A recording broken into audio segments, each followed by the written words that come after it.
give a small introduction for Maharajji. Pujapad Bhaktivedanta Tridandi Maharaj, he joined ISKCON in 1979 when I was 10 years old. So he's very, very senior devotee. And in 1991, he moved to Vrindavan with family. There, he met Gurudev for the first time in 1991. And in 1994, he accepted Srila Gurudev as his Siksha Guru and surrendered to him. During 1997 and 98, he got opportunity to travel with him, with Gurudev, throughout the world. And in 2005, he accepted the Renounce Order. And he traveled all over the globe until 2011. So maybe 7-8 years with Gurudev. And afterwards, he took shelter in Govardhan. He's been living in all the best places of the world, starting with Govardhan. And then he moved to Radhakund, the topmost place on this planet. And now he is living in Godrumdvip, where our Pujapad Bhaktivinoda Thakur used to live. So he is taking shelter of all the best places of the world. It's very amazing how from other side of the world he traveled so many miles and he's getting to stay in the best places. He did a lot of seva for Gurudev and still doing it. He worked on Gita publication, he worked on Jav Dharm and Harmonist publication, and he's also the force behind the centennial celebration of Gurudev. He's working from behind. We don't see him working, but he's the one who inspired these celebrations, and he started all this. And so it has. No, Vishnu started this. Yes, I heard both of you together did it, and you were inspiration behind everything. So today we want to hear from him all the story, how his life took a turn, and how he came to this country, and how he got to live in the best places of the world, and how his sweet realization with Gurudev and with Bhaktivedanta Swami Maharaj. We want to know his realization about Guru, about Radha Krishna, about Govardhan, about Dham, everything we want to hear Maharajji today from you. It will be very helpful to all of us who are just trying to barely walk in the path of bhakti. And you already reached somewhere. So we want to hear from you, Lotus Mouth, what is good for us and what are your realization about Gurudev and other things. Okay, Maharajji, we can start. Thank you. Dandavats, Ajay Prabhu. Dandavats. Dandavats, Maharajji. Gurave Gaura Chandraya Radhikaya Tadalaya Krishnaya Krishna Bhaktaya Tarabhaktaya Namo Namaha. I'm first of all offering millions and millions of Dandavat pranams unto the lotus feet of my most beloved Gurudev, Nitya Leela Pravishta Om Asto Dharazarashishi Machila Bhaktivedanta Narayan Goswami Maharaj. And the same again, millions and millions of times unto the lotus feet of our most beloved, Nitya Leela Pravishta Om Asto Dharazarashishi Machila Bhaktivedanta Swami Srila Prabhupada, and all our Rupanuga Guru Vargya, and all the Vaishnav and Vaishnavi devotees of the Lord attending this meeting tonight, and Jai, Srila Gurudev Ki Jai. So thank you very much, Ajay, for your drum roll of introduction tonight.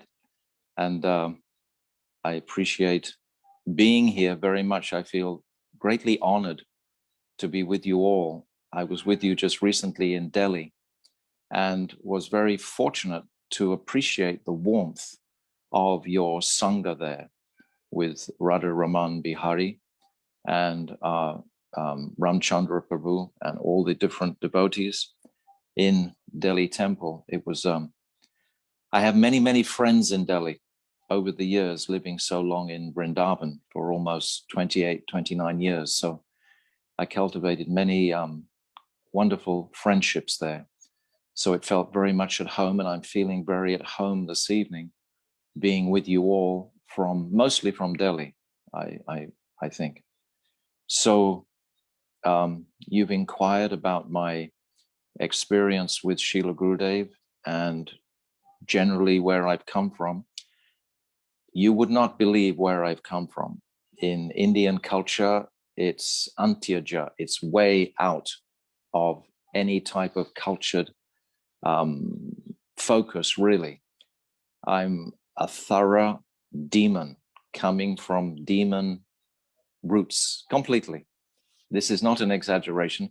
I think many of you are coming from Deva roots ultimately, but I know very clearly that I'm coming from demon route. But it doesn't really matter, because we come from adharma or from dharma. Still, if we come to this path of bhakti, then everything is reconciled and purified. So either way we're coming from. But I am the example of success completely for our beloved Bhaktivedanta Narayan Goswami Maharaj, that he could transform the heart of one who was coming from such a fallen background in the Western world, where we didn't even know who was God previously to Srila Prabhupada. So I see Prabhupada and Srila Gurudev entirely essentially connected so deeply. Srila Bhaktivedanta Swami Prabhupada erected the platform to show the Western civilization who was God. They may have believed in God. I believed in God previously from my birth. My grandfather was a Methodist priest.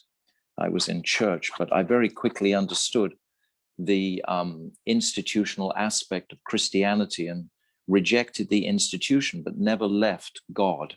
Always the Lord was there fully, but I didn't know who he was, of course, at all, until I came in touch with Bhaktivedanta Swami Srila Prabhupada's Bhagavad Gita. That was probably 1973, 74, like that. But it took me some time to actually come to the path of Krishna consciousness. But when I did come, I actually ironically came on the first day of Kartik, and they told me at the time that was very auspicious, so I accepted that. But I never looked back. Within a couple of days, I'd shaved off long hair and beard, etc., and totally embraced the precepts. I knew intuitively, instantly, yes, there is nothing in this world higher than this. I didn't need to be convinced at all. I was thoroughly there. And just an interesting little point, when I was being preached to the first day in front of beautiful deities, I had been used to sort of speaking my own homespun philosophy. So I started to tell this devotee what life was about and where I had been in my travels and this and that and the other. I had traveled previously overland from England to Australia, which took 5 years just hitchhiking. So that took, I was searching for God, basically. And I started to sort of tell him these stories, and he just looked at me and said, "Oh, I did all that in my last life." And with that one sentence, he just floored me completely. I just shut up and listened to him for like the next 2 or 3 hours, pouring this nectar of Krishna consciousness into my ears and heart. So that was like the principal transformation, when I was able just to keep quiet. My false ego was silenced, and I could accept these precepts very quickly and easily. They were very natural for me. And then I stayed in a farming community for 12 years in Australia, embracing to the best of my ability these precepts of Krishna consciousness. They made me in charge of this community at a very early age. I had only been a devotee for a couple of years. And then they made me in charge of that community because I was a good collector of money. This was the reason why. Being a Paka demon, you know how to collect money. So I knew how to convince people to buy oil paintings. And on the strength of that, I think, basically, they made me in charge of the community, which isn't much of a qualification, but that was how it rolled.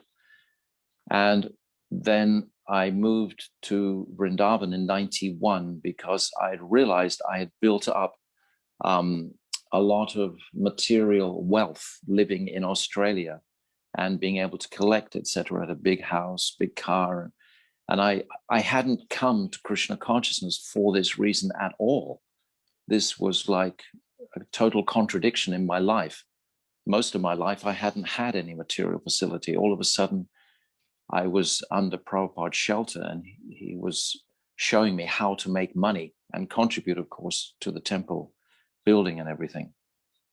But I became sick of that opulent style and moved to India, seeking the higher precepts of Krishna consciousness, which I sensed were there, but I wasn't really getting them because I joined in 1979, as you said, so I didn't have Prabhupada directly, but I had all of his teachings in a very raw way, like the devotees at that time were still carrying the mood and bhav of Srila Prabhupada very strongly in 79, 80, 81.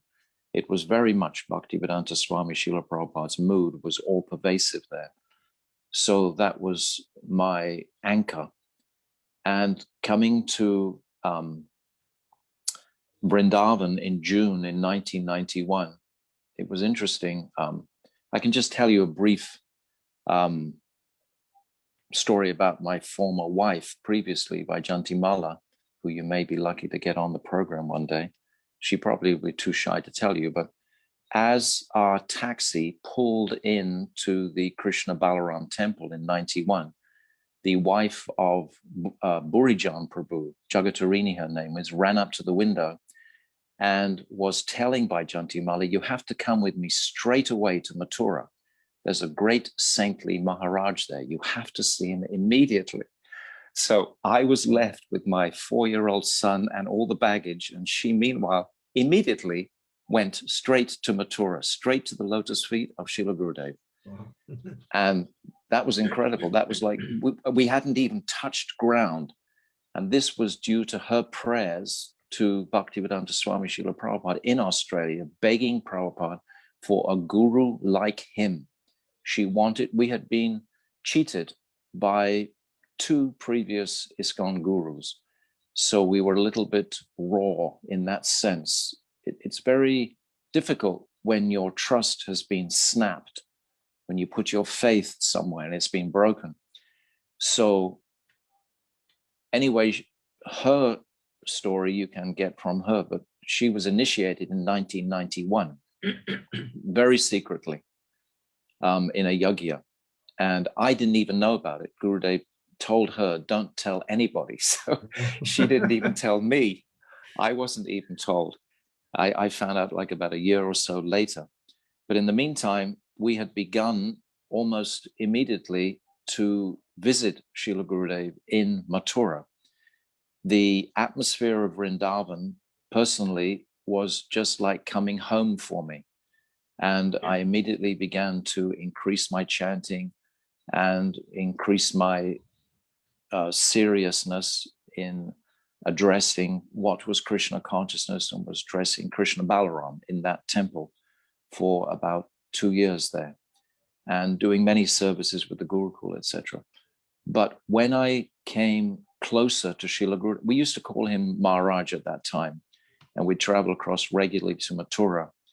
And Srila Gurudev just made himself completely accessible to us, that there wasn't any distance at all in a sense of I am guru, I am someone special at all.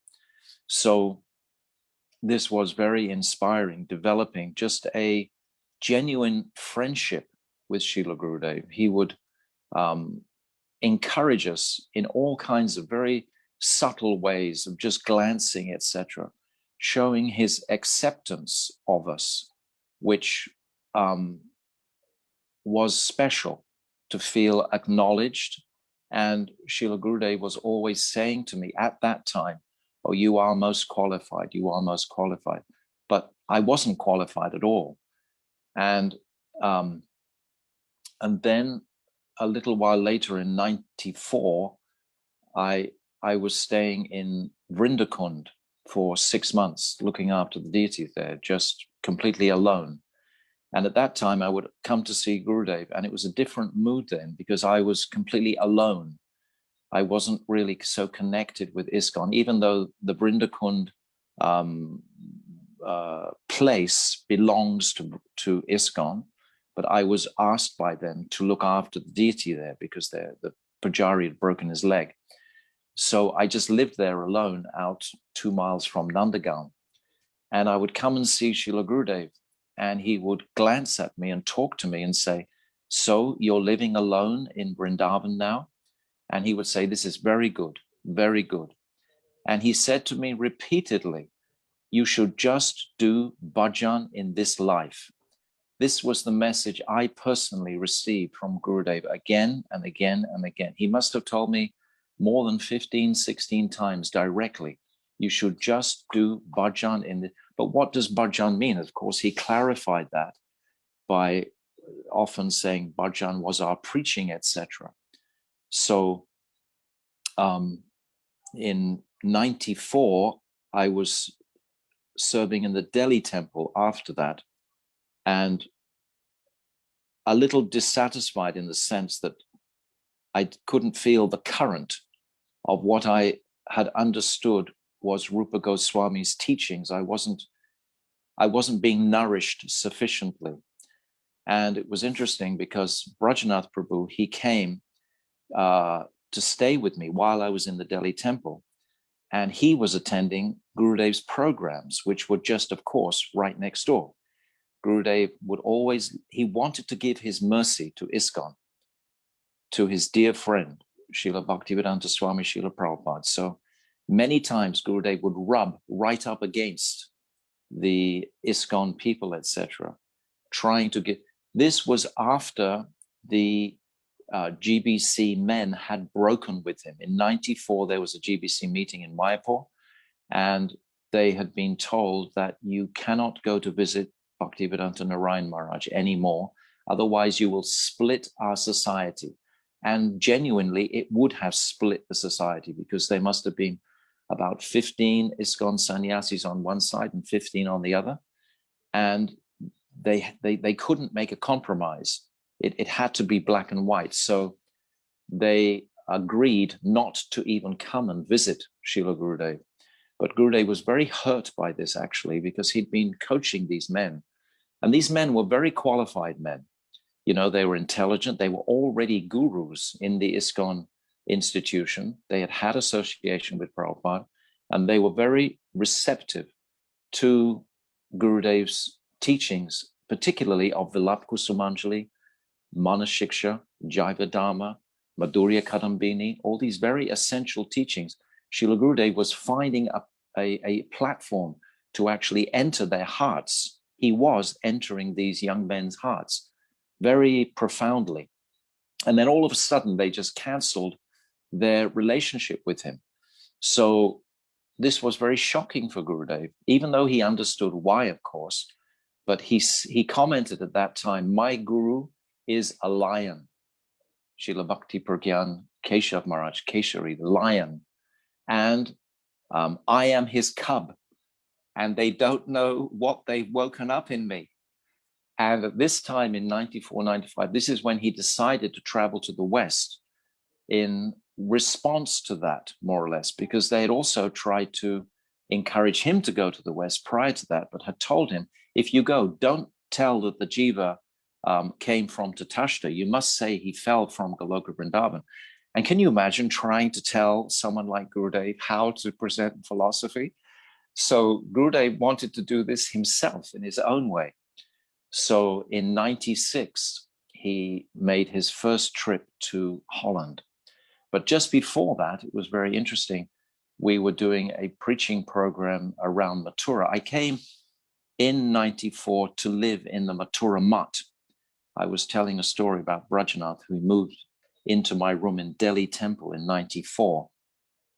And after about 4 days of going out every night to visit Gurudev, then we came back one evening and all the ISKCON authorities were standing on the track where we have to go to our rooms. And they said to Brajanath at that time, we don't think you should stay here anymore. And then I had just had lunch with the temple president that day. I was very friendly with all of them. I was about the same age group as them. So we had a close relationship. There wasn't any animosity at all between us. We were all very friendly. Then I just said, well, actually, I'll leave as well then. If you can't host Brajanath, then also you can't host me. So that was like the separation event, so to speak, where I actually officially, you can say, left ISKCON, even though I had, a position and all this sort of thing. But the next morning, we took an ambassador taxi from the ISKCON temple, and we drove straight to Mathura Mutt. And I moved into the Mathura Mutt, and I was there for maybe a month. And Srila Gurudev was very wonderful at that time. He arranged for me. I was living in a cupboard. They gave me a cupboard, first of all, to live in. And then Gurudev arranged to have a proper door put on that cupboard and a little walkway to reach it without climbing up the wall, which is what I'd had to do previously. I mean, I had come from the ISKCON camp trying to appreciate where it was like a huge ocean liner, you can say, with thousands and thousands of people and lots of material wealth. And I always felt like I had jumped off this huge ocean liner into a tiny little frigate, a very small little boat with Srila Gurudev and 10 brahmacharis. So I had left all that behind and just come to Srila Gurudev in Mathura very happily, because I always had the mentality of I must do whatever is the highest interest of the soul. The soul must be pacified and progressive in spiritual life. So I had no problem at all with just shifting over to Mathura and leaving ISKCON at that time.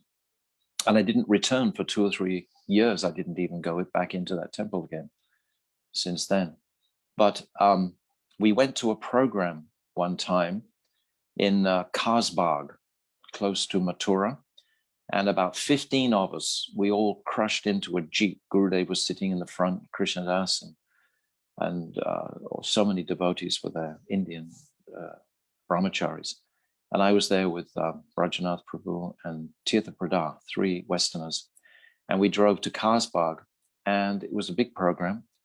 And Gurudev, he turned to us 3 Westerners and he asked Brajanath, first of all, do you want to speak? And Brajanath said, no, no, no.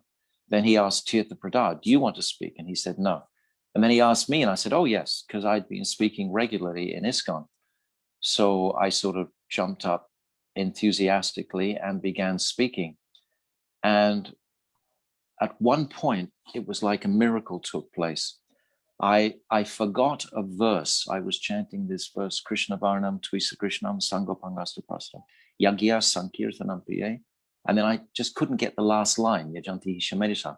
And in an instant, it was like Naveen, Madhav Maharaj, was on one arm and Gurudev was on the other. I felt like I was in a chair, totally 100% supported by the energy of Gurudev.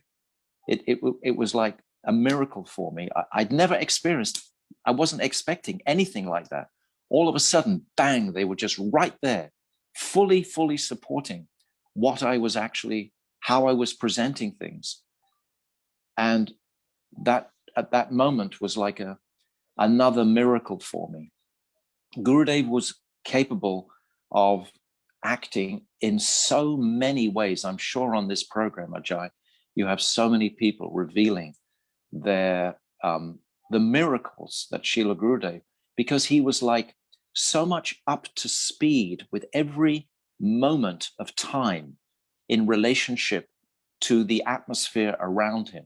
Like if you just glanced in a wrong direction, you would sense Gurudev's presence saying, no, don't go that way, etc. And if you were in the right direction, then Gurudev would be encouraging, say, yes, go that way. It was like so intensely connecting with this personality.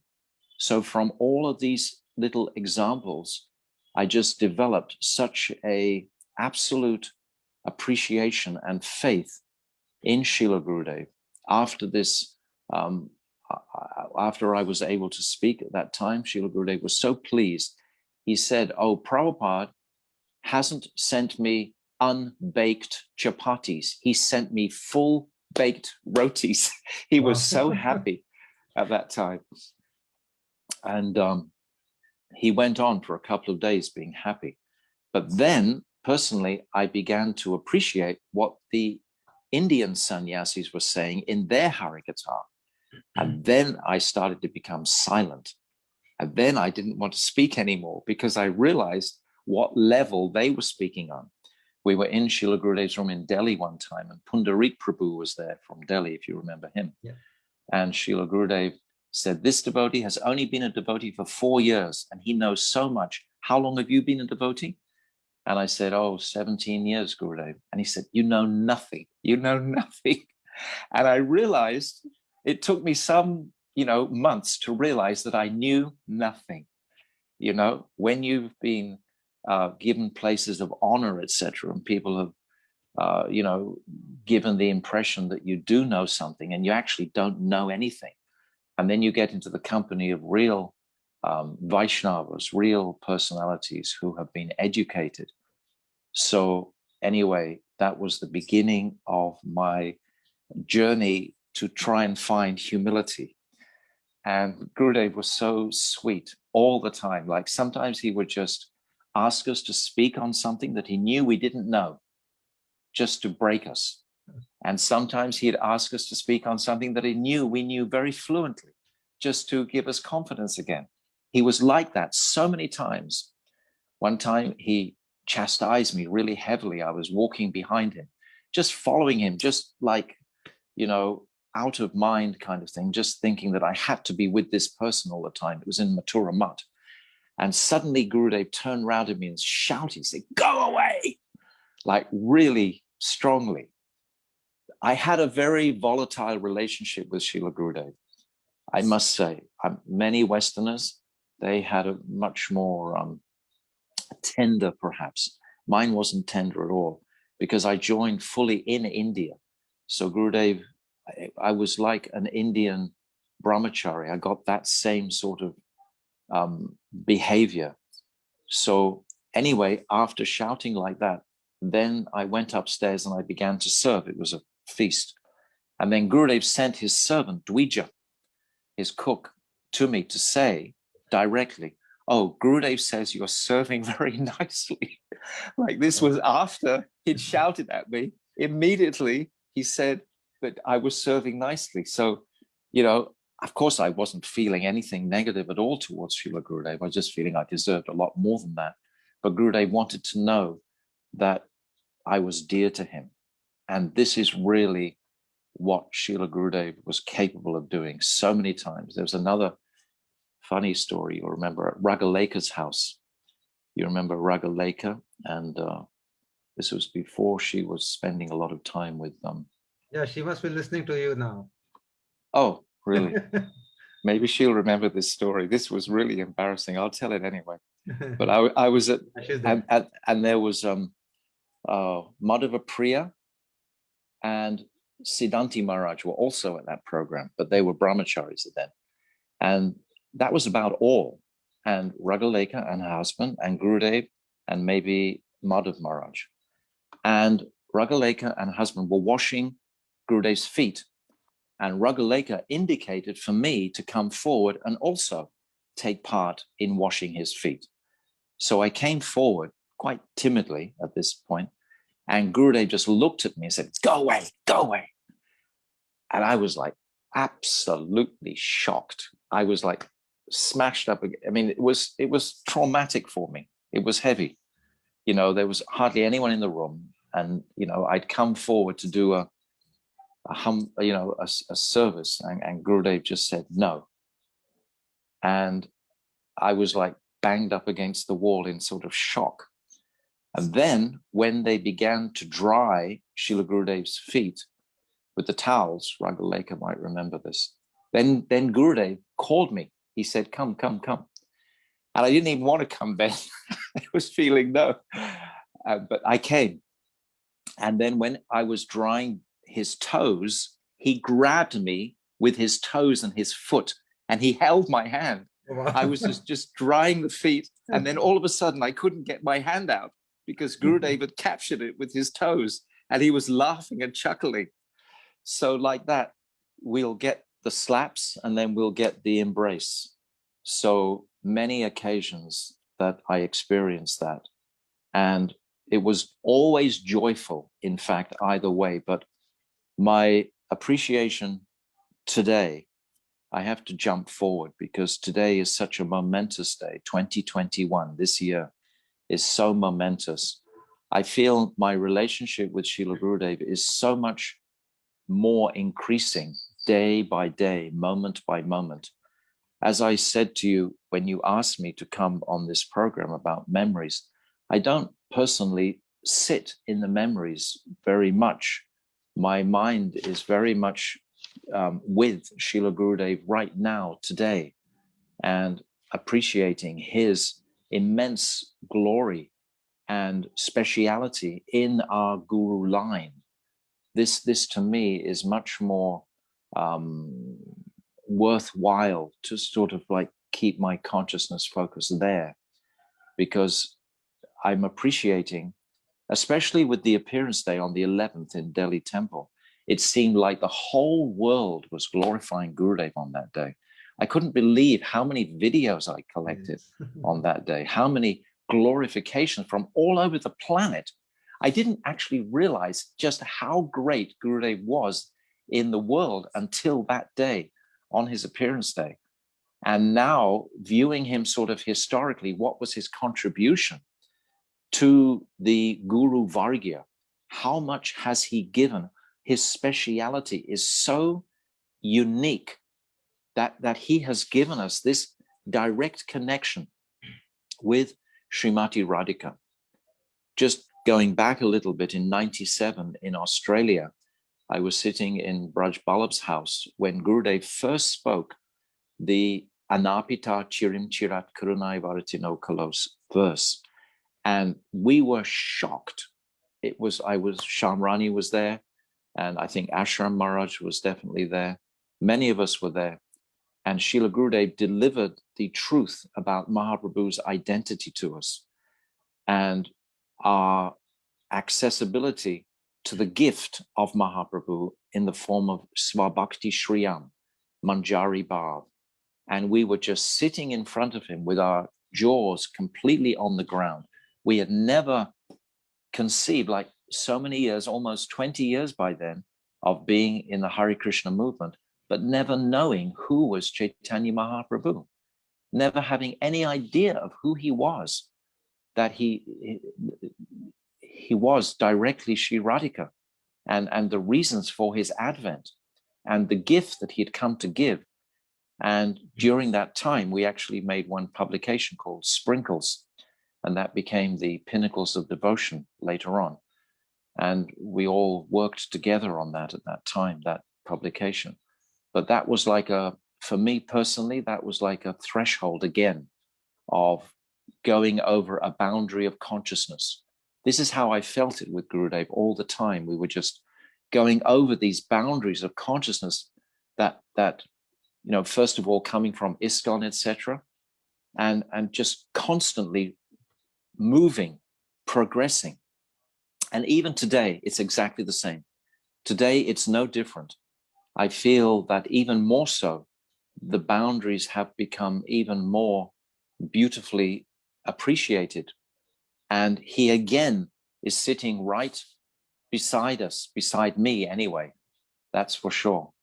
And Bhaktivedanta Swami Srila Prabhupada also, because without Swami Maharaj, without Bhaktivedanta Swami, Gurudev could not have given the teachings that he gave unless we knew who God was, unless we knew he was the Supreme Personality of Godhead.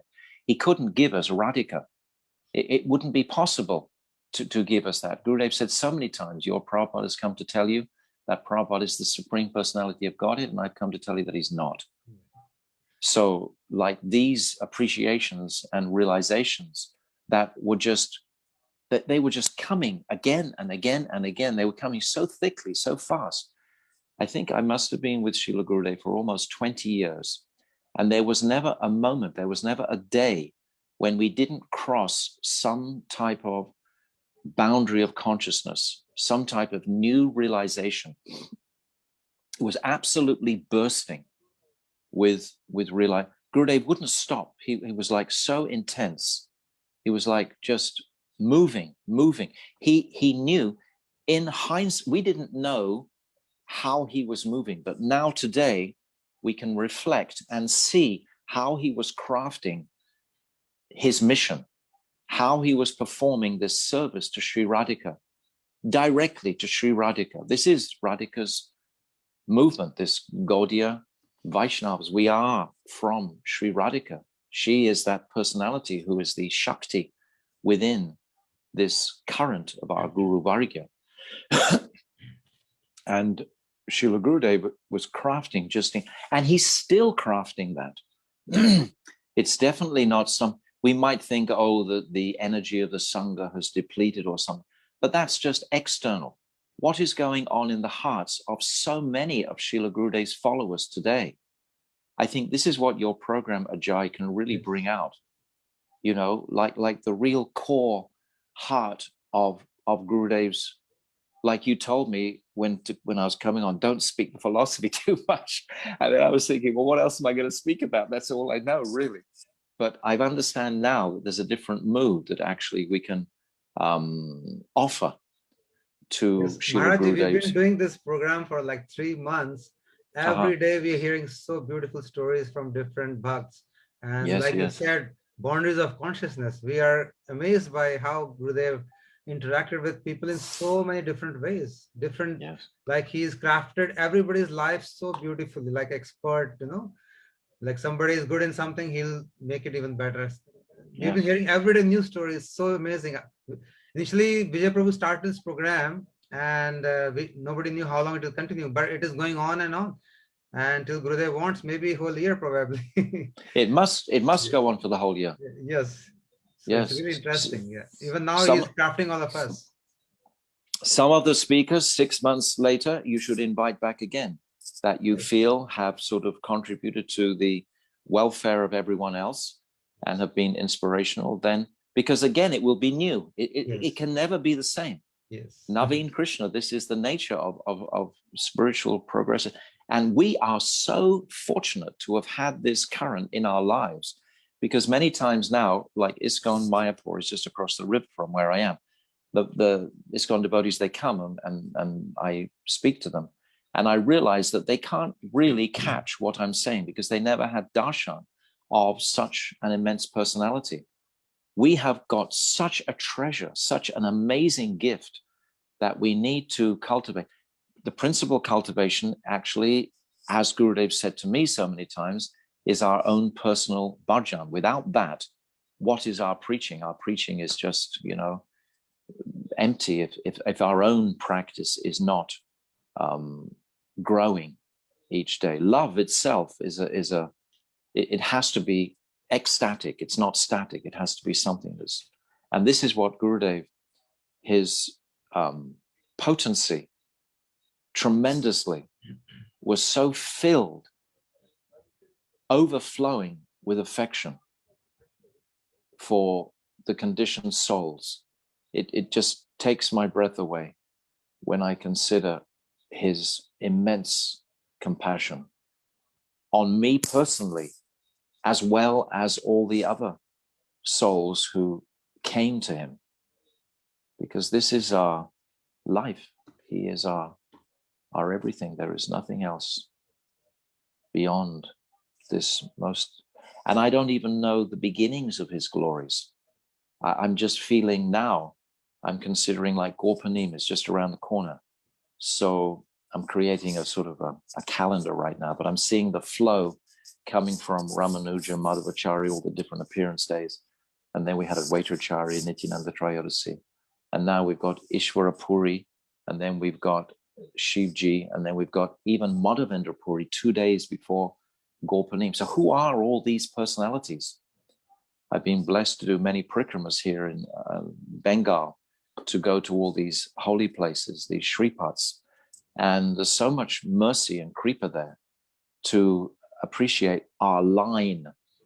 How are the waves in our line moving from Madhavendra Puri to Ishvara Puri to Mahaprabhu to Rupa Goswami, and then the second wave, Srinivasacharya, Narottam, etc., connected by Vrindavan Das Thakur and Krishnadas Kaviraj. And then where does Gurudev fit in these waves, this current that is flowing originally from, in a sense, from Madhavendra Puri, and then of course Sachinanda and Gaurahari, and then Rupa Goswami. But where is what all of them want to give this teaching that Srila Gurudev has really raised the flag on. Bhaktivinoda Thakur did, but he didn't do it so externally. He did it in his books, but he wasn't speaking the way Srila Gurudev. Bhaktisiddhanta Saraswati certainly didn't externalize it in the same way. He made the platform for us to have a safe place to be. And then Srila Bhakti-Bharan Keshav Maharaj, he established Radha Vinod Bihari. He did many overt exhibitions of this Rag Marg in the world. And then Prabhupada, he couldn't do that. His great contribution was to bring the Westerners, the Meet-eaters, the Malechas from that world to this place. And that in itself is an amazing miracle, bringing those fallen Westerners to actually really pray on their knees to Radha and Krishna and weep for them. This is a complete miracle. So he performed that. But Srila Gurudev, he's raising the flag even higher now. Now he's giving the reality of Mahaprabhu's mission, of Mahaprabhu's gifts. And he didn't cut any jungles, as we know, very little. He wasn't, I can remember once being in Florida, in Miami, and Barack Obama was in the ground floor of the place where we were. We were in one apartment on about the 7th or 8th floor. And Barack Obama was in the ground floor, and the devotees came to Gurudev and said, "Do you want to come and meet Barack Obama? He said that he'll meet you." And Gurudev said, "No." He said, "If he wants to meet me, he can come and see me." Very right. Gurudev wasn't on that role. He wasn't looking to change the external like Bhaktivedanta Swami Prabhupada was. It was a different mission. He wanted to make a real lasting impression on the Jiva's lives for posterity, for 4 or 5 lifetimes on from here. His contributions are monumental. We can't even begin. I haven't touched on anything this evening, Ajay. Talking to you now, I realize that this personality is so, incredibly astonishing. Maharaj, if you want to know, you lived in so many astonishing places, like you lived in Govardhan, then in Radhakund. Not many devotees get to live in Radhakund, like especially, I think, Bhaktivedanta Muni Maharaj, he's staying there. And he said in his own, when he talked, that Gurudev said it's a very high place and you can only go there by the mercy of Radharani. Nobody else can go and stay in Radhakund.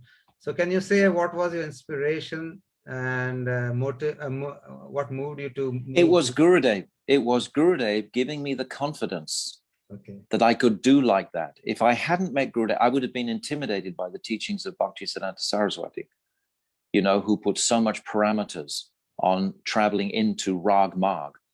But being with Gurudev showed us, he gave us the passport and he stamped the visa. I felt because of Srila Gurudev, I could go. I had the audacity, the absolute audacity, Prabhu, to... So Maharaj, did he order you to go there or you asked No. him? When he left this world in 2010, then I was preaching in the West and I was just feeling more and more the attraction to Braj was just coming more and more strongly.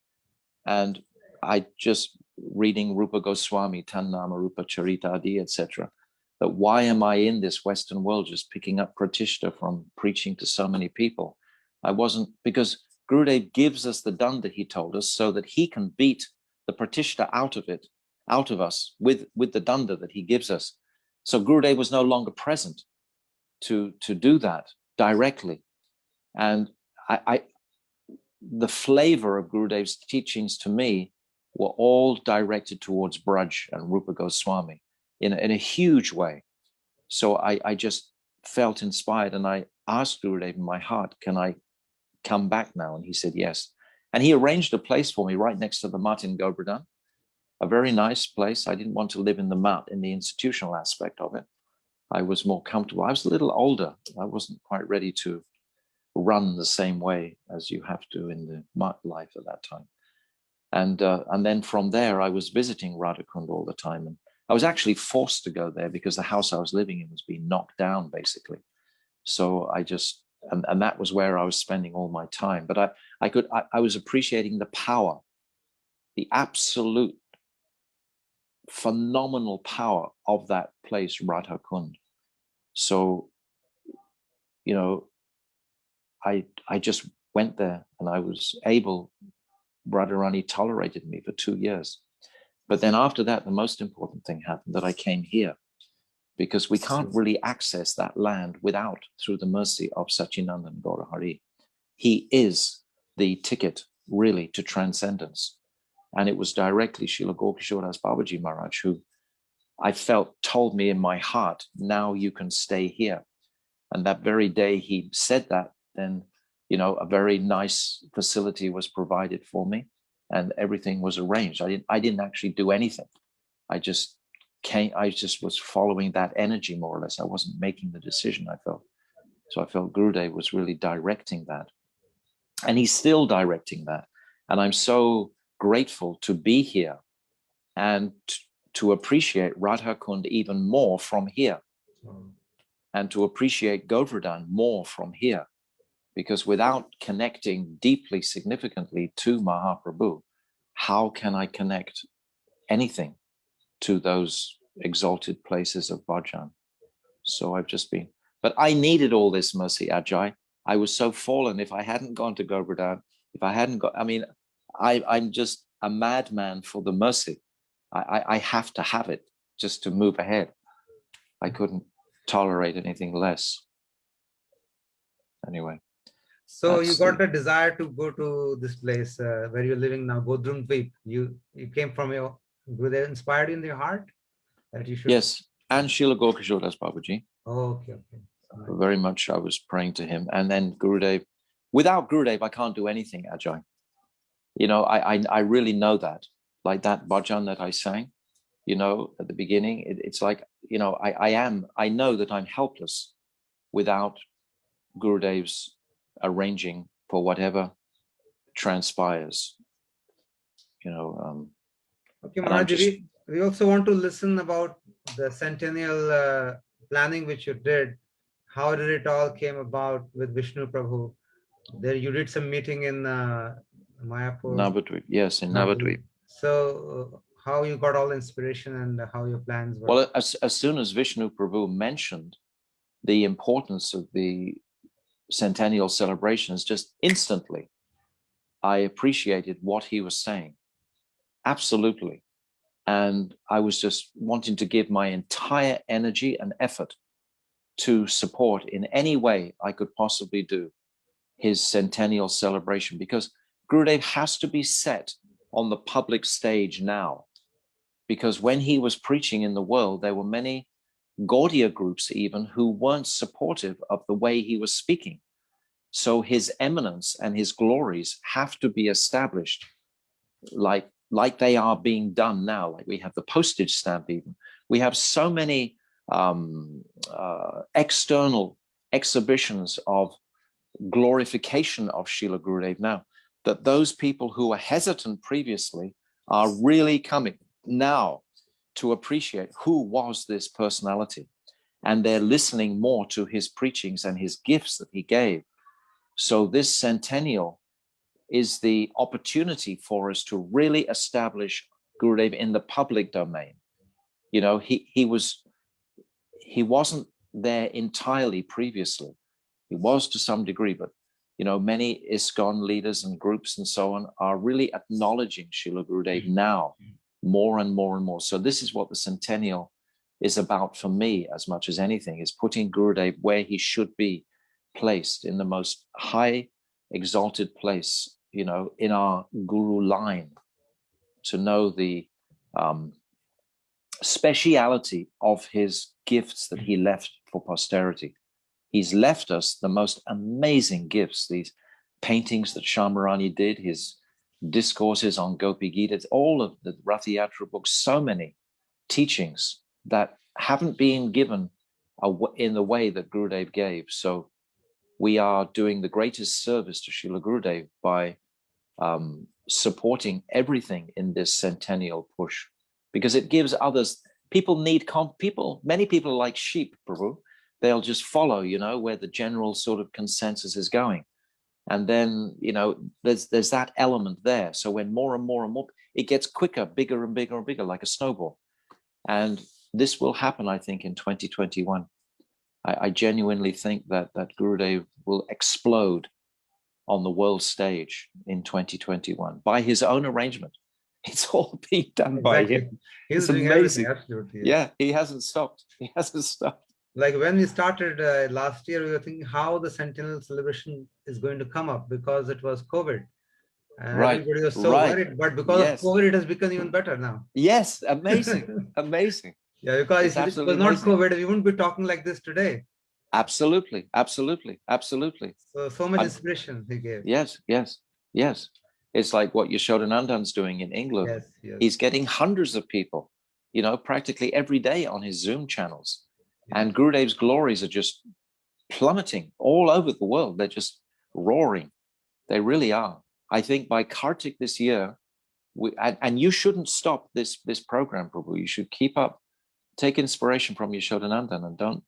Yes, that's what Vijay Prabhu has been telling us, that we will continue it as long as it goes, as long as Gurudev wants, and as long as people want to speak, and then we can repeat again. We can invite second time. Why not? Because it keeps us engaged in thoughts of Gurudev, especially before sleeping. Everybody, we are thinking about Gurudev every night. Yes. So it's really nice. Yes. It's good for us. And it's very easy because when you think of Gurudev, he just reciprocates immediately. Yes. He's so potent. He's so powerful. Yes. It's not like, you know, a sort of silent one-way method. I mean, like immediately, Srila Gurudev is there, and you know it. He lets us know it. Yes. He indicates his. Bhaktivedanta Thakur, he says, he reasons ill who tells that Vaishnavas die when thou art living still in sound. The Vaishnavas died to live, and in living try to spread the holy name around. I mean, Bhakti, all these personalities, they're so present in their transcendental forms, and by our transcendental consciousness in our practices, we can access all of these personalities. And by our collective spirit together, like meeting you now tonight, conversing with you. I mean, I can remember so many times seeing you previously there. You were the pilot. You were the special person, you know, who could arrange the special tickets, etc. You know, I remember they offered all respects to you, and I also did. And your good wife at that time also. Yes. I remember that very nicely. Well, I mean, there are so many beautiful people in Gurudev's Sangha. Maharaj, now you're living in Godrum Dweep. So what I understand is now you're doing mostly your own bhajan. Are you doing some preaching there or helping others? Also? Every day I'm on Zoom. Okay. Yesterday it was. So what time you do your classes? Well, I have groups, Prabhu, that I've had for 5 or 6 or 7 years. Oh. You know, that we've been going through. Now we're up to the 5th canto in our Bhagavatam study, for example. If you can tell the time, maybe some of our listeners can benefit, and maybe. But they're not general classes. It's like I have a wonderful Delhi group now we've had for almost 12 months, and we've reached the 3rd canto just the other day. And there's about 10 of us, and we meet every Sunday, for example. But we've all come together. It's like these little groups that I'm not speaking to a large audience except on a program like this, or sometimes on the Bhakti Zoom that Yashodanandan does. But I don't have a platform just to offer Gurudev's teachings just straight out sort of thing there. In study groups is how. So each group is at a different level. Yeah. And we connect with each other. It's like I have a Boston group. There's 6 or 7 of us there. And maybe someday I would like to fit in one of your groups. Well, we've just started another Delhi Bhagavatam group. I'm very happy to do that. So what time is that? From what time to what time? It's an evening one because we have one American on it. Okay. So it's 5 o'clock in the evening. Okay. And you're welcome to join this particular group. We've just started. We're at verse 1, canto 1. And by Gurudev's mercy, this is really Gurudev's mercy. I want you to hear this. On Gurudev's appearance day, I sold 3 sets of Bhagavatams. And the next day, another 3 sets of Bhagavatams. So 6, and this was Gurudev's mercy completely. It was completely like, you know, the money was there to purchase those Bhagavatams. So I felt that was really Gurudev's indication, yes. Because Gurudev was always say that the Bhagavatam, This is the essence of our scriptures. And Gurudev himself explained, the Bhagavatam so, profusely in so many different lights. So we have a Bhagavatam class every Monday at 5 o'clock, and you're most welcome to join. It's every Monday, once a week, right? Yes, once a week. Yes. All my classes are really regular. They're completely regulated. Everything Monday, Tuesday, Wednesday, Thursday, Friday, Saturday, Sunday. And I either have 1 or 2 classes on every single day. So I'm doing that with your question, as well as connecting with the holy places of Bengal and visiting regularly. Once a week, we go to Ramkeli, or the birthplace, I said the other day, of Ishwara Puripad, or the house of Raghunath Das, or the place of Nityananda Prabhu, all of these different, and we're mapping them, trying to make them more accessible for the devotees to come when they come to this land. Because I feel that when you go to someone's home like Shivananda Sain or Kavi Kanpur, they reciprocate with you because you went to their home. You took the trouble to go. We even went to the place of Krishnadas Kaviraj, and we had to trundle over such a rough road for about an hour and a half. And then the next day, there was so much like mood coming from that personality, to acknowledge that we had taken the time to go to see that holy place. So there are many, many wonderful, I feel like I'm exploring the treasures of Mahaprabhu's associates here, especially Nityananda Prabhu, because it was all Nityananda's preaching. It wasn't Mahaprabhu. He was in Puri tasting Vipralamba Bhav. It was Nityananda and his 12 Gopals that were traveling here, Abhiram Thakur and Kolavecha Sridhar and Udaran Thakur and Kamala Kara Pipalaya and Gauridas Pandit and Dhananjaya Pandit, Purushottam Pandit, all these Gopals of Nityananda, they're all here waiting to give us Kripa. And now I'm working with some people who know Bengali very well, and we're trying to translate more of those little books that have never been translated into English or Hindi. And they're just sitting in dusty cupboards in many of these places.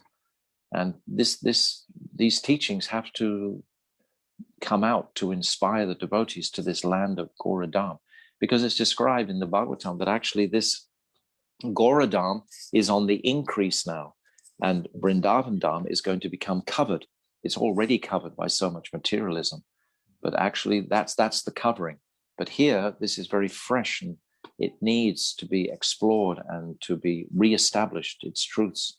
And Srila Gurudev is that monumental person who has spoken all these truths in all of his Gora Harikatha, so much of it.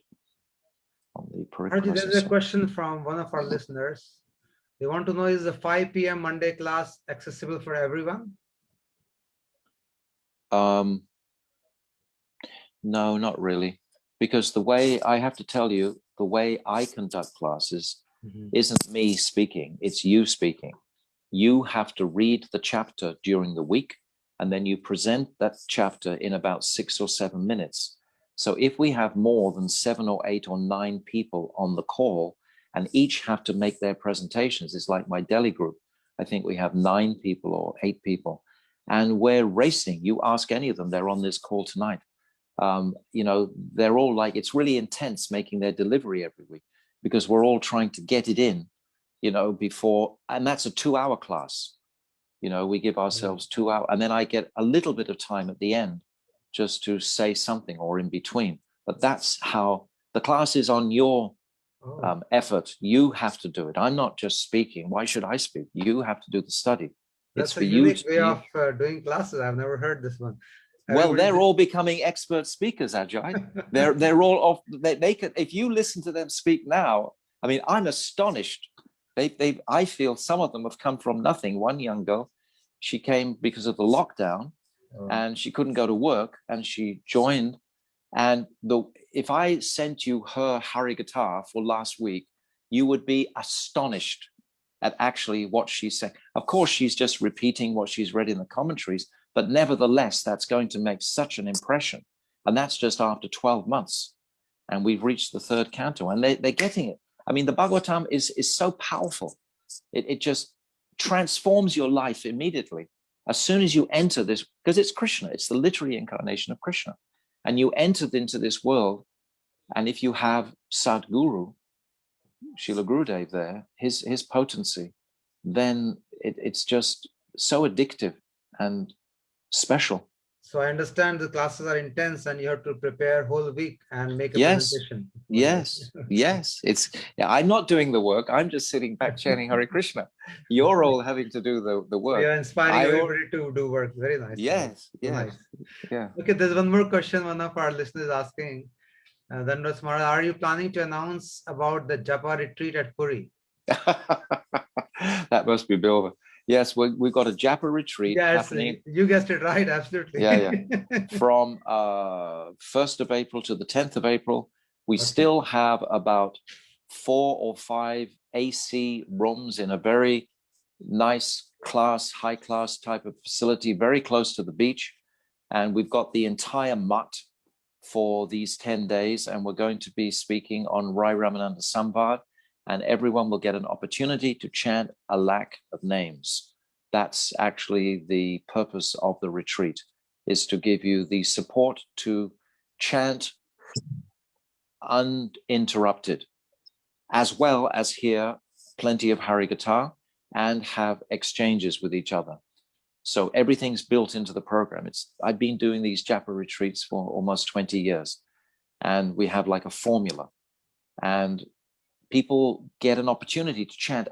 If you chant a lakh a day for like even 4 or 5 days, it can be transformative in your life for the next like 6 or 8 months. Again, you cross these thresholds of the consciousness into a new land, because some people, they haven't had the opportunity or the support to chant like that, and it's powerful. It's really, really powerful. I've seen devotees' lives transformed, So that's and if you want, you contact me immediately, because we do only have like 4 or 5, and it's something like in the region of between 10 and 15,000 rupees for the 10 days. It's a fancy facility, AC rooms and everything. It's very comfortable. So anyway. Okay, so I'd like to repeat what you announced. From 1st April to 10th April, Maharaj is doing Japa retreat at Puri and doing Raya Ramanan Samvad, and also giving opportunity to do 1 lakh Harinam every day and increase your consciousness and break the boundaries, as he's saying, and explore and get into it, exploratory mood. So anybody who's interested can contact Maharaj immediately. Only few seats are there, and it's 10 to 15,000 for 10 days. Yes. Okay. Yeah. Maharaj, anything else you want to say about Gurudev? Otherwise, I'm so grateful for being here with you all tonight. Maharaj, yeah. Hare Krishna, Maharaj. I'm sorry to interrupt you. I'm sorry to interrupt you. Maharaj, for the last 10 years after Srila Gurudev, say about 2010, some of the devotees, most of the devotees, they were feeling left out. There was some negativity also. Unfortunately, this again, 2021, Gurudev's the centennial year, I can see, and you can also feel, there's a positivity amongst the devotees. Devotees are coming forward. They are inspired. Do you have any plan, or Gurudev is giving some inspiration, how his movement should be taken forward, and how each one of the devotee, Gurudev's disciples, they are the most important, how each one of the devotee can be engaged in this movement?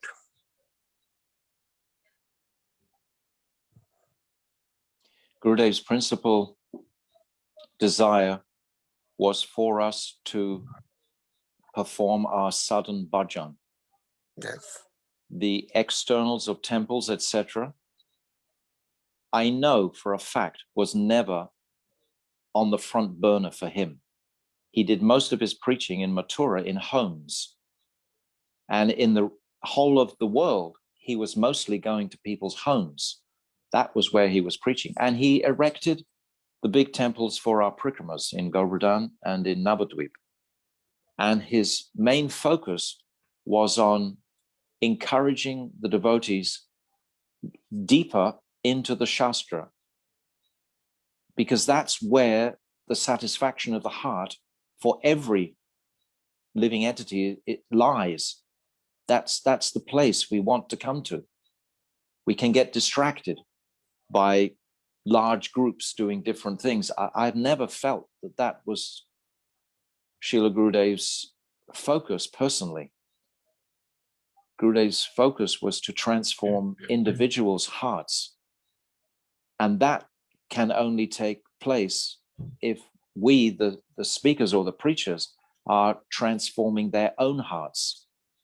You know, if our focus is to make lots of disciples and lots of temples and like that, that's not my focus personally. I'm not talking about, Maharaj, I'm not talking about building big temples or collecting so many people or money and anything. No. Already the milk is there. And Gurudev also said, and Prabhupada also said, boiling the milk. So this energy, whatever the energy is already available, Gurudev has given his disciples as the jewels. So how these disciples who are again encouraged, so after December 2021, if there can be a platform where each one of the disciple of the Gurudev can be engaged more in a better way, so that the Gurudev's movement, Gurudev's mission, but Gurudev has come to give, can be. But the truth, Radhanath Prabhu, is that the individual has to come to the decision himself. We can't legislate on what individuals should do. They have to individually supersoul within the heart of those languishing followers, perhaps. They have to themselves, take the action. We can do so much by offering our services, but the individual has to himself wake up, so to speak. He has to come to that conclusion, what is in his best interest. And as far as activities is concerned, there's unlimited writings and publishing books that can be gone on. There's unlimited amounts of chanting that we can do and, contributing to the world. So there's no dearth of opportunities to serve Srila Gurudev. But the individual himself has to make the decision to step forward. And I think that our efforts with the centennial are greatly inspirational for that, because I'm seeing many little videos coming by somebody called Radhika in Canada. I don't know who she is, but it seems like she's working very hard, for example. She's Ajay's daughter. It was wonderful what she's doing. I mean, I get the sense that she's very enthusiastically working at this particular craft, So like that, I get inspiration from seeing what she's putting out. So like that, whatever the individuals are contributing, then others are going to become inspired by them or not. It's really a personal thing, isn't it? We always hope that more souls will be nourished on this path in the right direction. But of course, at the end of the day, we have to walk, as Gurudev said so many times, I can show you the path, but you have to walk on it yourself. It's up to you how you walk on it. I can't walk for you. So like that, we can spread out our nets like you do in Noida, Prabhu. And you give so many people an opportunity of seva, and you have festivals, and you have so many initiatives that you're personally, you're arranging. And this is giving opportunity for so many people to take up their practice more enthusiastically. And this is absolutely wonderful. I think what Radhanath Prabhu's main concern is that right now we all are so charged up and energized about listening to Gurudev. How do we continue it after this year? Like this is centennial year. If the lockdown finishes, and there shouldn't be any reason to stop these Zoom because Yes. they're so accessible. Yes. I mean, we can access the whole world through this Zoom. We can Yes. have 50 countries at a time on these Zoom. Okay, Maharaj, by the house. I was very impressed by your talk today, and we are so much inspired, and we got to know a little bit of your personality, how explorer you are from a very beginning. And I have noted a few points, very important points which you spoke. You started with talking from where you're coming from, which I totally disagree with you in the very beginning. You're just being humble. No, no, I'm not. You're born of a priest family. No. It's not. I mean, you're No, all no, no, living family. No. Let me clarify this. I have to clarify this. That grandfather of mine was a Methodist priest, and I just tell you the truth. When his wife left her body, my grandfather was in the cinema with another married woman. I'm talking about where I'm coming from. You don't in India understand. You know, he was an 80-year-old man, and he was having a relationship with a 40-year-old woman, and he was a Methodist priest. What sort of hypocrisy is that? I got an idea of God, but what was the package that it was in?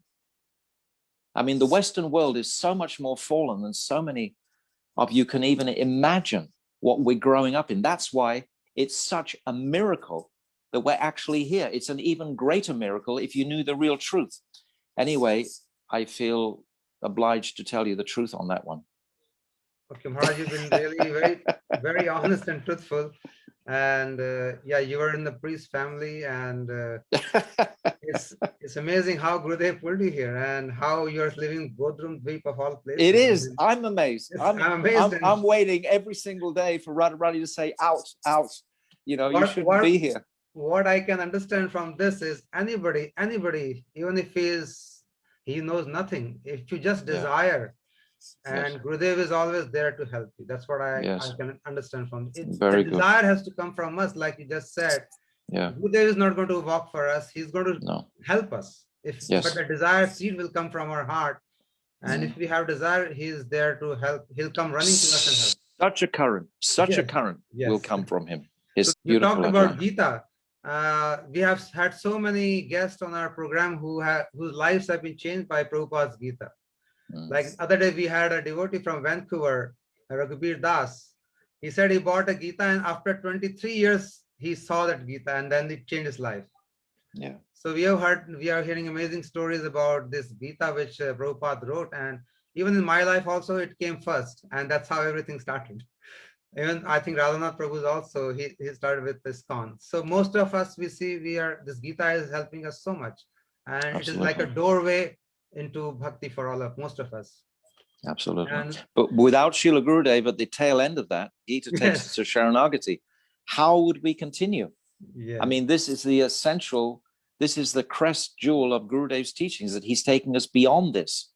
He's taking, and this is what he's doing for posterity for the next 10,000 years. This is what he's giving. He's giving the next place. So what I understood from what you spoke is all this Guru Parampara, all this set of Gurudevs, set of like Akhand Guru Tattva, all of them are working in different aspects of our life.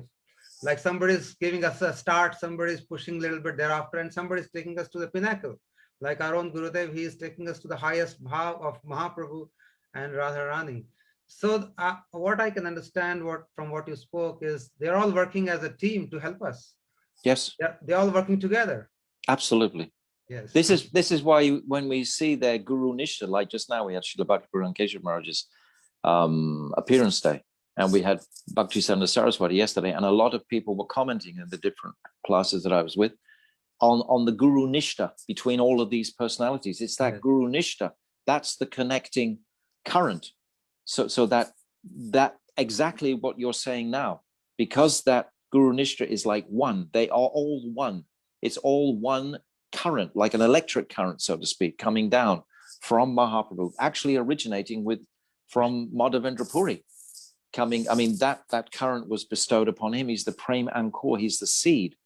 Ishwara Puri is like the sapling, and Mahaprabhu is like the full-grown trees. It actually has its roots right back there. Of course, the empowerment of Mahaprabhu was the principle there. I'm also amazed how these tithis are coming. First, our Gurudev Tithi came, then Param Gurudev, then Bhaktisiddhanta Saraswati Thakur. So you're going in the parampara in a sequential way, like all this February month. I'm making a calendar just now, a wheel for people to look at. Anyway, I'll do it first, and then I'll share it with you. But it'll be very inspiring for you. And one more thing I gathered from what you spoke is your exploratory nature. Like you explored the world from England to Australia, you traveled so much, and even now you're exploring. You're uncovering new layers of bhakti and bhav, which you spoke. Like every day you're telling you're doing it. So this is how I think we all aspire to be of the exploratory nature in Bhajan Rajya also, that we are seeing something new every day, new inspiration, new bhav, new thoughts. Ajay, I think that comes from chanting. Yes. You know, I took this chanting very seriously from 91, and I didn't stop, 6 or 7 hours a day chanting. And the power of that chanting gives you that, like, sits you on the edge, so to speak, all the time. You just don't drop down, so to speak, and you get addicted to that state of consciousness. But it's the power. I mean, Harinam, and this is the answer to Radhanath's question also. Radhanath Prabhu, when he was, it's the Harinam. I mean, you just mentioned 16 rounds. 16 actually is like, not really significant. It's not really enough it's enough to keep you out of Maya, but it's not enough to take you forward. Not really. It's not, it doesn't take you to a grave place of consciousness. It's enough to maintain. And you should aspire in your heart that whenever you have the time and opportunity, then you should immediately, like, come to Puri, for example, if you can. And no, I'm just saying that as a joke. But, whenever you can increase that, because 16 is not really, it's not going to give you the gift. I totally agree with you. And today you're giving a sort of key to everybody, all the listeners, that if you want to increase your anubhav or experience, the key, as Maharaj is saying, is very important. He's saying 16 will keep you away from Maya. And if you want to unearth, if you want to open up new doors, then you have to go at 1 lakh minimum, right, Maharaj? Yes, correct. 32 or 40 is also very respectable, because it means that you're taking your sadhana seriously. If you're going to do 32 or 40 rounds a day, it means you're a serious devotee. So you get serious kripa reciprocating to you. It's as simple as that. Krishna is the most merciful personality. I think this is the most important thing today we can take from this session, that we should increase our Harinam. And Maharaj has said, anybody who desires should do it. And I will also try to do, taking your word, because you're already gone on that way and you're telling us your experiences. And if you want the similar experiences, we should follow the same. So we'll all take this point very seriously and try to do this Harinam as much as possible. I think that Harinam is what gave me the opportunity to live in Govardhan. It gave me the opportunity to come to Gurudev. I was chanting a lakh a day before I met Gurudev. It wasn't, and then I needed to understand what I was doing. And that's, what Gurudev was able to open up for me. But then going to those holy places was on the back of Harinam. I'm convinced. And you also spoke about how Gurudev called you when you came to Vrindavan. I mean, you didn't even touch the land and you straight away, you got a call from Gurudev. So that shows how much how much pull he had for you, or you had for him, or you both have had for each other. that first one was my former wife. Oh, yeah. But then I came afterwards. Yes. Oh, yes. Very soon. Just afterwards. Yeah. It was very wonderful. And one more thing you said, and which I take it very seriously, because Gurudev never talks very lightly. Whatever he spoke has a lot of meaning, and it had a lot of weight. So Gurudev told you that you are most qualified. So I really take it very, very seriously what he said. No, he was saying that because I didn't feel qualified. It wasn't that I was qualified. He was saying that to give me some confidence when I suddenly realized how qualified everybody else was. No. The actual truth was that he was trying to give me confidence, where my confidence had taken a sort of a step back, because I saw how erudite all the others were. And then I'm also amazed at what instruction Gurudev gave you and how nicely you're following. He just said, do bhajan in this life, which is such a strong statement. If somebody can do this, I mean, if I can follow this, I'll be very happy. If just do bhajan in this life, one sentence, and if you can just follow, our life will change totally. Such a strong statement by Gurudev for you. And I can see that you're doing exactly the same, nothing else you're doing, nothing else, absolutely. It's really great. But Radhanath Prabhu and the other sort of mainline preachers there, they have to encourage that it begins sooner than later. Because when you get, after 60 or 70, it's very difficult to suddenly start increasing your rounds and so on. I meet people and they want to and they can't. You have to actually take it up when you're, 50-ish or 40-ish. You can't leave it till the last. Don't imagine that when I get older, then I'll start chanting more. You won't. Your mind will become, Bhaktivedanta Thakur says the same in so many songs. You can't suddenly start. We actually have to start, as soon as possible. There's an urgency for it. And can expand by the mercy of Radharani and Guru Vargya, according to our desire. This is a secret, Ajay Prabhu. I share with you that the time will, like at the moment when it's full of, cell phones and electronics and so on, it seems to crunch and we never have time for anything.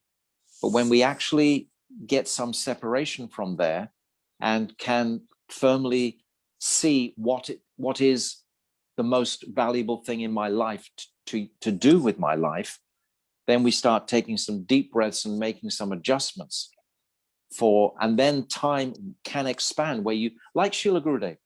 When was there a time when Gurudev didn't have time? When anybody met him, this was a most amazing experience. He would focus on you and you alone. You remember yourself. Yes, you must have experienced it. Absolutely. And he had nothing else on his mind except you for maybe 5 or 7 minutes. And it was only you. And then you went away fully satisfied. He was like in another time. He always had time. He always had time because he had expanded his time. Definitely. I can remember watching Srila Gurudev in Malaysia, and he came late for the program. And he only had like 15, 20 minutes to give his whole lecture. And within that 15 minutes, he took us from suffering and sorrows to Tat Tat Bhav Ichamai. And I was just sitting there absolutely astonished at the way he managed to craft it. And then as I was looking with my sort of eyes completely in astonishment, all of a sudden, mystically, I saw 9 Gurudevs sitting above him. And they were all doing different activities, just sort of like a mystical revelation. Wow. Is what he let me see. And I could see the point of time, that there was different sort of places of consciousness there where he was able to, in one he was reading, in one he was chanting, in one he was meditating, and they were all doing like different personalities. Anyway, and I saw all that channel and funnel down into this one monumental person. That's such an amazing thing you told, Maharaj. Such an amazing thing. I can imagine how it would have looked. I mean, but in your life, as far as time is concerned, you do have as much time as you choose to give yourself. You're the driver of your own car.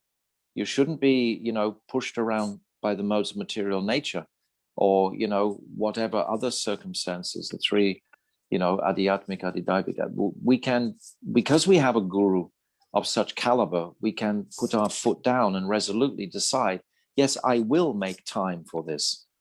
And then we will see. But do we really want that time for that? That's the point. Yes. That's the basic question, actually. Do we really want That's the hard one. Yes. That's the hard That's one. what decision everybody has to make. Yeah. You will not make a decision for you. Yeah.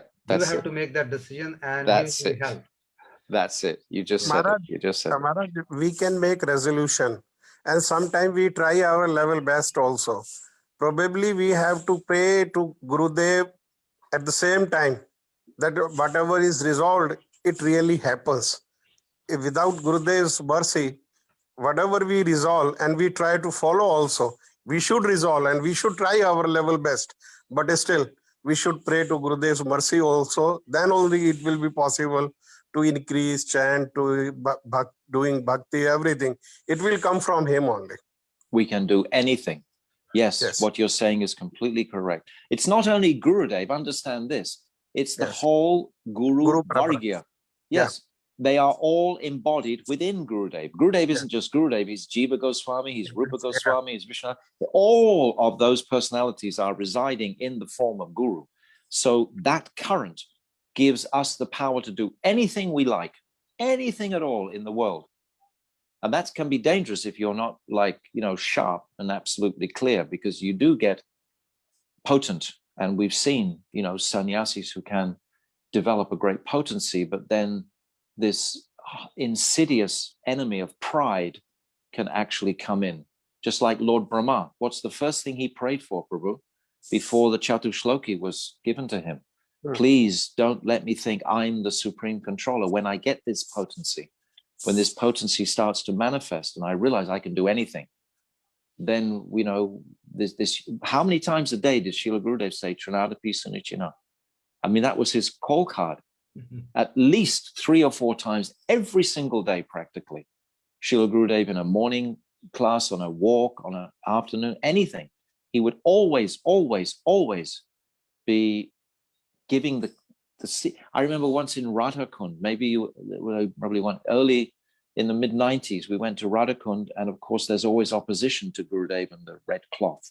Yeah. And we were sitting in the Radha Damodar Gaudiya Mutt, and Srila Gurudev called us all close. There must have been about 40 or 50 of us, something like that. And he says, now I'm going to give you your Siddha Pranali. And I thought, wow, what's this? What is coming up now? And then Gurudev leant forward and said, Trinadapi Sunichena, Tarodapi Suhishana, Amani Namanadena, Kirtanya Sadahari. This is the Siddha Pranali that he gave us. So, but that's what Lord Brahma is praying for before that. That's what can give us that power you're talking about, Radhanath Prabhu. We have that in our hand. Simultaneously, that Trinada piece must be balanced simultaneously with it. And we can only learn that from someone like Srila Gurudev, who has that. That's why when he leaves this world, that's the hardest thing we have to actually face, is our pride may become, inflated for different reasons, and Gurudev's not around to actually purify it. That's anyway. This is a very interesting thing, Maharaj. Only if we have great faith, like Gurudev has given us Siddha Pranali, and this is, I think, 100% true, and we must have 100% faith in it, that Trinadapi Sunichan is the Siddha Pranali. Yes. if we can follow it, this is what is the key, actually.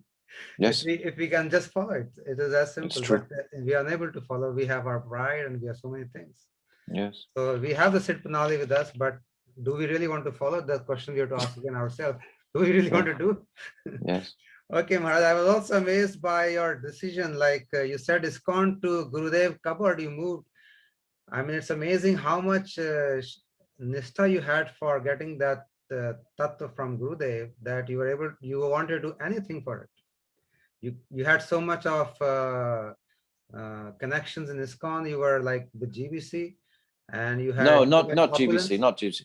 I was temple president and stuff. They were all your friends, right? You were saying. Yeah. Oh yes, they were friends. Yes, I was. And then you gave all that up to just move in a small. It was nothing. It was absolutely nothing. It was absolute. I only ever wanted, almost from, a very early age, I was only interested in the absolute truth. Yes. I can remember when I was 8 or 9 years old, telling all my friends in school, I only want to live in India when I'm older. And they thought I was completely mad, Oh, you had that thought when you were young? Yes. But anyway, I traveled a lot when I was younger. My father was in the Air Force, and we would live in different countries, Cyprus, Germany, different countries. So I would be in something like about 12 schools before I was 11 years old. And I always knew that the different friendships that I made would be very short-lived. So I always tried to get the friendship as strong as possible in a short amount of time, because I knew I wouldn't have a long time to sort of develop friendships. So I just developed that habit of making friendships very quickly. And when I was younger, so and having, you know, a decision quickly. So for leaving ISKCON, it was absolutely nothing. It wasn't even a second thought, really and truly. I think we can really follow your thoughts in this regard, that you said we must do whatever is in the higher interest of soul. Yes. I think your life is guided by this thought, one line which you have spoken, and which is very beneficial for all of us who are listening, that we must do whatever is in higher interest of soul.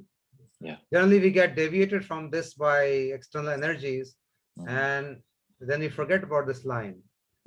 That's what happens with us. I have seen in my life I mean, you just deviate sometimes. So if you can keep this one sentence as our mantra, that we must do whatever is in higher interest of our soul, then we'll be always in a good place. Like you've been moving, how from ISKCON to Gurudev to Govardhan to Radhakund and finally to Dham, Mahaprabhu's Dham, and you are uncovering every day, like you're saying. I'm amazed that every day you're having new experiences. It is really amazing, and we aspire to have that someday, someday similar experiences.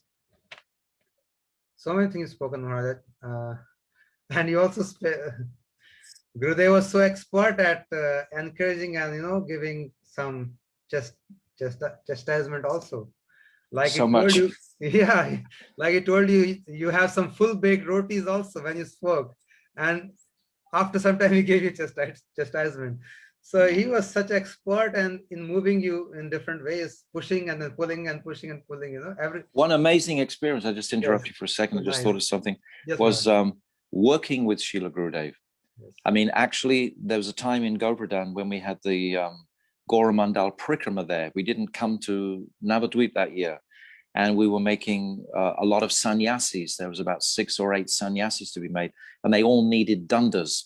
So because I lived there in Braj, Gurudev wanted me to get the bamboo sticks for him, and I couldn't get them in Govardhan. I was searching everywhere, and Gurudev was asking me like 2 or 3 times a day, did you get the sticks? Did you get? And I felt that we were both working completely together to try to secure these bamboo sticks. And it was such an amazing experience working with Gurudev. He was so enthusiastic. Well, have you tried this market? Perhaps you should go to Varshana. They have a market there. You might get some thinner bamboos there. And in the end, we just got the fat ones. And in the end, he said, don't bother, that they can get their dandas when they get to Navadvip. But that experience of working very closely in a very intimate sort of, that was one of the most beautiful experiences, actually. And on Jayavadama also similarly, working directly with Gurudev to get that book published, that was just so beautiful. He wanted that book, Jayavadama, so much. And, I was responsible for sort of compiling it and doing the touches, finishing it. That must be a long time back, I think. Yeah, 96, 97, perhaps. Yes, because he stressed, I think it must be the first book which it came out from him, probably. I'm not sure. No, we did the Bhagavad Gita first. Okay. That was, we started that about 95, perhaps. And then it took us 3 years to do that book. Because Maharaj always stressed so much on Jab Dharma. He himself read it so many times. Yes. And I remember I got my Jab Dharma signed from him in the beginning when he came to our house. So he had a signature on one of my Jab Dharmas. Beautiful. Yes, He was so excited when that English version came down. He raced up the stairs into the temple room, offered it straight to his Gurudev, sat down with a small table and started speaking the glories of Jayavadama. And he was so, but he had done it because every single day he'd go for his morning walk and I'd be sitting at the bottom of the tourist stairs and I'd meet him for about 3 or 4 minutes and he'd ask me, has the proofs come down from Delhi? Is the computer working okay? Did this editor finish the work? Did this one? And he wanted to know all the details. This was for about 3 weeks, every single day. We were, relating on it. And he was so on it. He was completely on it. It was like his publication. He was responsible for that book being published completely. Because if there was any problem, he immediately, would get another editor or, allot money for that computer or this or that, or he wouldn't let any problem stand in the way. It was amazing. And another very interesting thing you said, talked about was Maharaj's playful nature. And I really liked it, how he held your hand in his toes. So good. That was deep though. That was sweet. Yeah, he would play with so many, but he would not play with everybody. He would play with only people who were very intimate to him. Like I think few days back, Vichitri did he also describe very something like this. Like, he said Nanga Baba, and like that. So he would play with various disciples who were very close to him. It's really interesting. He took us out of the box, Ajay. Yes. You know, I mean, whatever. Exactly what he's saying, Maharaj, out of the box. I mean, nobody would expect he would do such a thing, and then he would do and smile. Yeah, and you also said you had a very volatile relationship.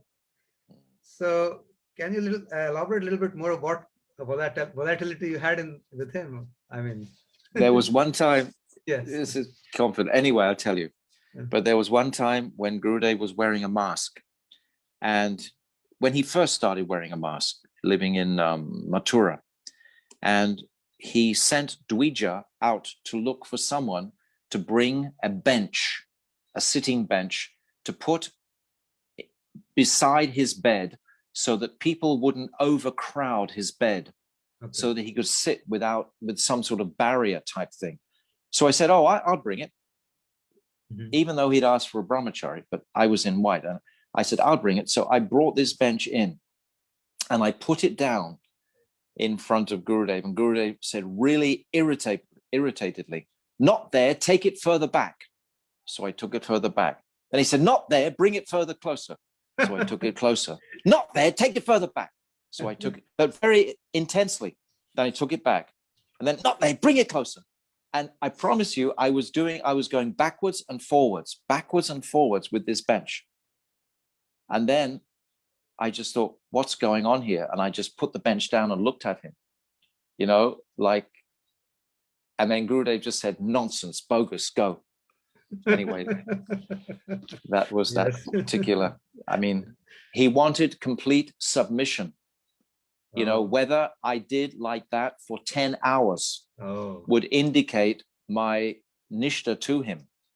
But I think I lasted probably about 4 or 5 minutes, just going backwards and forwards. And then some sort of like... Yes. So he wanted to surrender, no questions asked, just keep doing what he's saying. Yes, exactly. That was it. But I didn't succeed. So he had so many ways to test your wisdom. You would never imagine that he would be doing that. I know. Just in the instant. Yes, he would make you ways. Just in the very, and then he was so loving. I can remember being in a lift with him in Singapore, and I put on a little bit of weight because we'd been eating so much of all the different feasts, you know, and I was feeling a bit heavy. And Gurudev looked at me in the lift and said, oh, you have become very strong. And I was thinking, yes, I've got too much weight on. And then Gurudev leant forward and said, I want to be like that too. It was just so comforting. Yes. You know, that particular remark, you know, at the time. It was very sweet. There's another time I was sitting in the back of a car in an ambassador. We just come out of a program from the Govinda Mandir in Vrindavan. And Brajanatha told me that I had to travel back to Mathura with him. So I moved right across to the window for Gurudev to get in to sit beside me. And when he sat, I was a little nervous. And then Gurudev immediately put his knee right hard against my knee and put his elbow right hard into my side, just to sort of like stop any sort of nervousness. We are here together. We're going to travel for a while. Let's just settle down, you know. Maharaj, this is what we wanted to hear from you. You're telling us now. I have to expect it from you. It's getting late now. Yeah. So this is so sweet. Yes. There was one other time, I'll tell you one very funny story. Yeah. We were coming back from the Jamuna, and we had all the parikrama were there. We've actually got photographs of this, believe it or not. One girl photographed it. And Gurudev had his hand on my shoulder, and we're walking back from the Jamuna. And you know, sometimes previously, there were these gutters that would come into the Jamuna, black gutters, yes. You know, and they would have a little like flimsy bridge going across it, just nailed together, a few bamboo pieces going across. Yes. Oh my God, we came to this, you know, what's Gurudev going to do now? And Gurudev just held tighter onto my shoulder and started walking on the bridge where was I supposed to walk? I went straight through the gutter. I just lifted up my dhoti and walked straight through the gutter. Oh. Gurudev was just, he didn't say anything. He didn't say anything at all. I just walked through the gutter, and then he just carried on walking. We didn't communicate it. Yeah, but I felt that was... You saw you're totally surrendered. You will not say anything this time. No, I just kept on walking. Yeah. So nice, Maharaj. Really, really very, very sweet. If you can remember more of such things, I'll be very happy to hear more. Another time. It's getting so late now. It's so late now for me. Okay, Maharaj. I had so many things written down, but I would say one thing at least which I liked the most. And I think you can write a book on this statement which you made, that you are uncovering boundaries of consciousness. This is such a beautiful statement by you, progressing in unlimited ways. It's coming every day, new boundaries of consciousness. All by Nam, all by Harinam. Yes. And that's what pleases Gurudev, because he sees the seriousness of the practitioner when we take that. And what else is there in life? What else is the object of our existence? Money will always come. I often sing a song, I've been poor and I've been rich, and I can't remember which was which. Oh. Really and truly, money is not ever in my whole life has never. I've been begging on the streets in San Francisco before, and all different really compromised places with nothing at all.